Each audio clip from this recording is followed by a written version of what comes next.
In 2025, Larry Ellison woke up worth more than Elon Musk. Oracle's stock had exploded overnight, adding over $100 billion to his net worth in a single day. At 81 years old, he was suddenly the richest person on Earth. Again. New record, even by those lofty standards. Veteran tech boss Larry Ellison, founder and top shareholder of software giant Oracle, has seen his net worth soar by $70 billion in one day. But this wasn't luck. It wasn't crypto or hype. It was the culmination of 5 decades of strategy.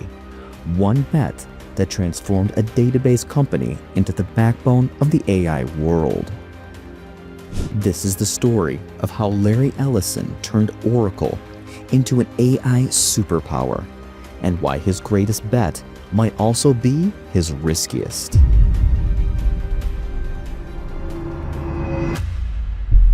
It started with a single earnings report. Oracle announced record-breaking numbers, cloud revenue up 30%, AI contracts surging, and a staggering $455 billion in remaining performance obligations, future revenue already locked in by clients. Wall Street wasn't expecting it. The stock skyrocketed by almost 40% in a single session. Larry Ellison's stake, around 41% of the company, rose by more than $100 billion. For a brief moment, he surpassed Elon Musk, becoming the richest man alive. News outlets scrambled to explain it. Oracle had always been a solid enterprise name. Databases, ERP software, servers, but nothing flashy. So how did a company born in the 1970s suddenly become the darling of the AI era? To understand that, you have to go back 5 decades to a man who built his fortune by never following anyone else's rules. In 1977, a high-energy programmer named Lawrence Ellison founded software development laboratories with 2 colleagues in Silicon Valley. Their idea was simple yet radical for the time. Store data in a structured, searchable way using a relational database. That idea became the foundation of modern computing. Ellison was obsessed with efficiency and control. He read technical papers from IBM and thought he could build a better system than the giant itself. He was right. Within a decade, Oracle was powering governments, banks, and Fortune 500 companies. But Ellison was never content being just a vendor. He wanted to dominate infrastructure itself, the plumbing of the digital age. Throughout the 1980s and 1990s, Oracle expanded relentlessly. Database software, middleware, and eventually enterprise applications. He acquired rivals, bullied competitors, and even taunted Bill Gates publicly for being too soft. By the early 2000s, Oracle was one of the largest software companies in the world. But it was aging. The world was moving to the cloud. Amazon Web Services and Microsoft Azure were reinventing how data was stored and accessed. Oracle was late to the party, and Ellison knew it. When other tech CEOs saw the cloud as a risk, Ellison saw it as a war. He told investors, "We will not just move to the cloud, we will own it." But owning it would take a different kind of bet. By the late 2010s, Oracle was fading from relevance. The world had moved on to flashy cloud players like Amazon, Microsoft, and Google. Younger engineers saw Oracle as a legacy name, a relic from the database era. Larry Ellison did not take that kindly. At 70 years old, when most billionaires were stepping back, he doubled down. He studied what made cloud computing powerful and realized one simple truth. The future was not about selling software licenses. It was about controlling the infrastructure behind everything. Ellison began pouring billions into a quiet reinvention of Oracle's entire architecture. He built high-performance data centers around the world, redesigned Oracle's core database for cloud use, and positioned the company for what he believed was coming next: artificial intelligence.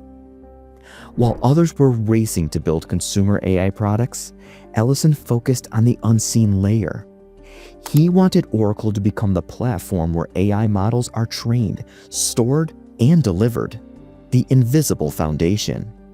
He struck partnerships with NVIDIA, AMD, and a new generation of AI companies.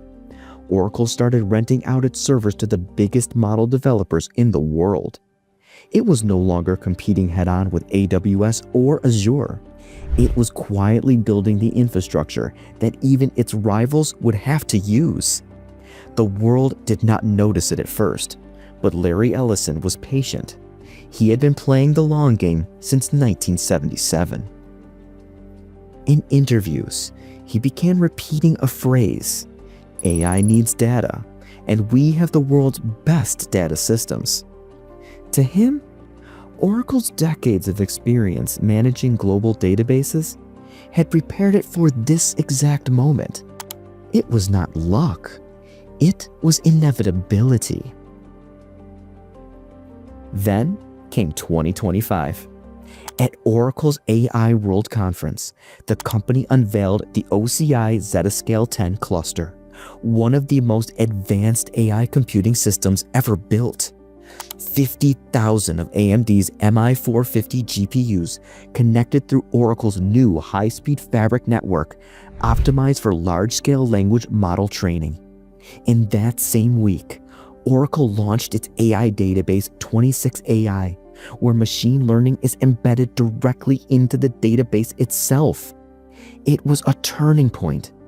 Analysts who once dismissed Oracle as a slow mover suddenly realized that Ellison had built an AI superpower, hiding it in plain sight.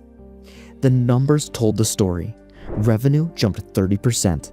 Backlog contracts reached $455 billion. And investors began calling Oracle the utility company of the AI age. Larry Ellison's ownership stake made him the biggest single beneficiary of that explosion.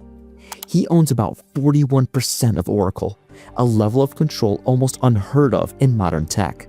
So every percent rise in Oracle stock adds billions to his personal fortune.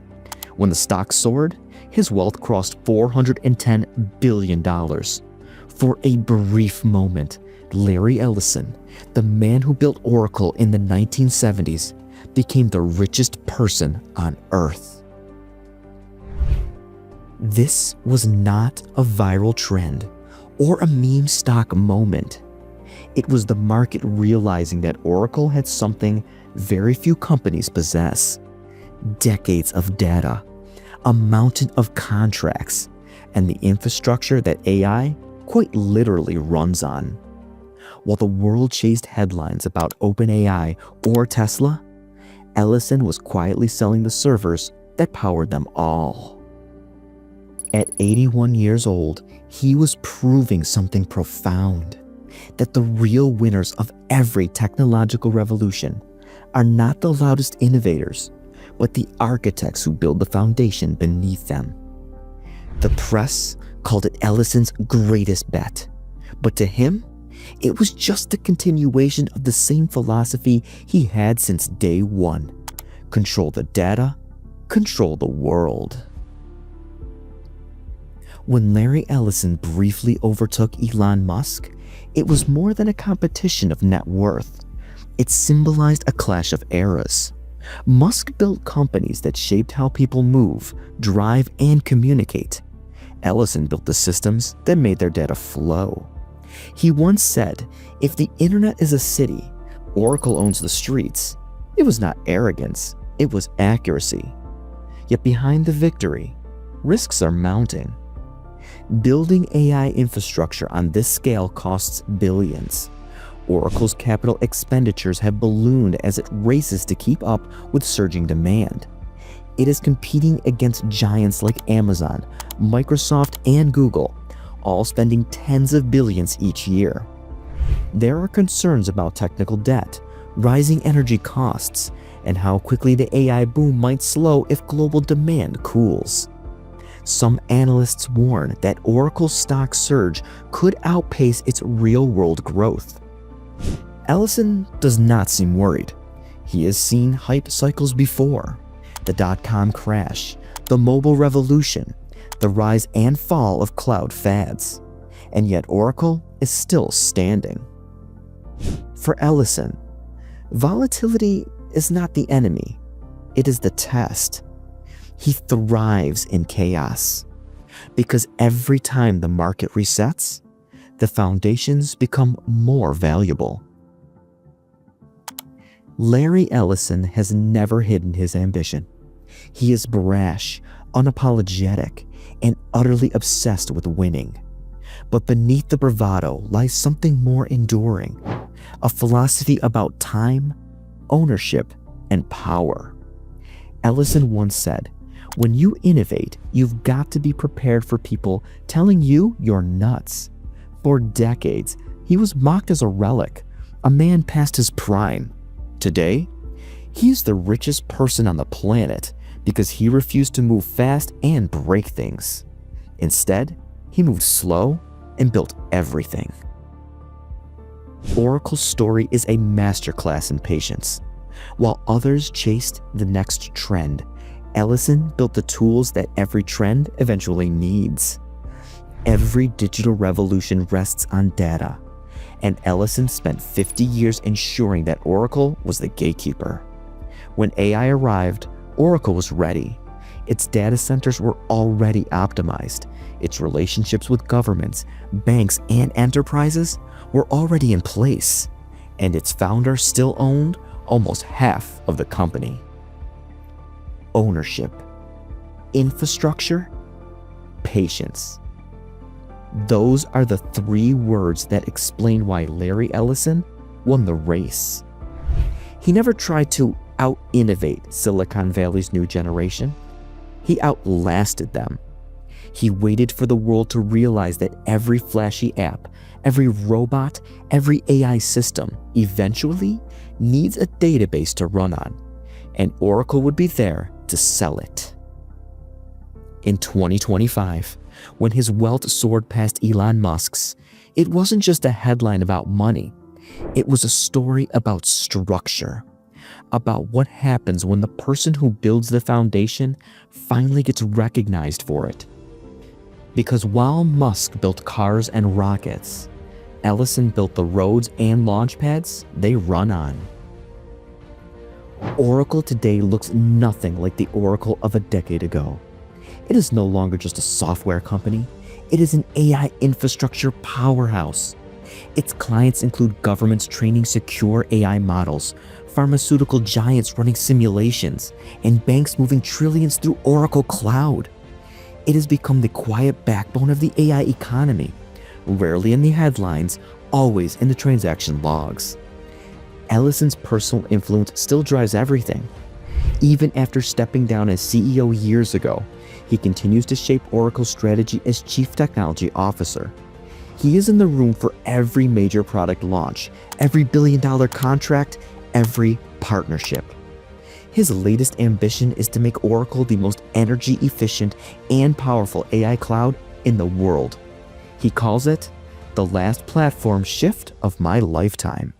Ellison is betting that as AI models grow larger and data demands explode, Oracle's hybrid architecture will dominate. Unlike its competitors, Oracle is building systems that can link on-premise enterprise data directly into AI models running in the cloud. It is not trying to replace companies' data infrastructure, it is connecting it. That subtle distinction may be the key to Oracle's next decade of dominance. While others are selling access to clouds, Oracle is selling the ground beneath them. And Ellison knows that in every gold rush, the people who get rich are the ones who sell the shovels. Larry Ellison's life has been a series of bets on himself, on technology, on time. From the moment he founded Oracle in the 1970s, he understood that true wealth doesn't come from chasing attention. It comes from owning the infrastructure that everyone else depends on. He was right in the database era. He was right in the cloud era. And now, in the age of artificial intelligence, he might be right once again. Ellison is more than a billionaire. He is an architect, the man who built the scaffolding that holds the digital world together. A rebel who never cared about being first, only about being indispensable. Today, his greatest bet, turning Oracle into an AI superpower, has paid off in full. But for Ellison, the race never ends, because the man who built the world's most powerful database doesn't just store information, he stores the future.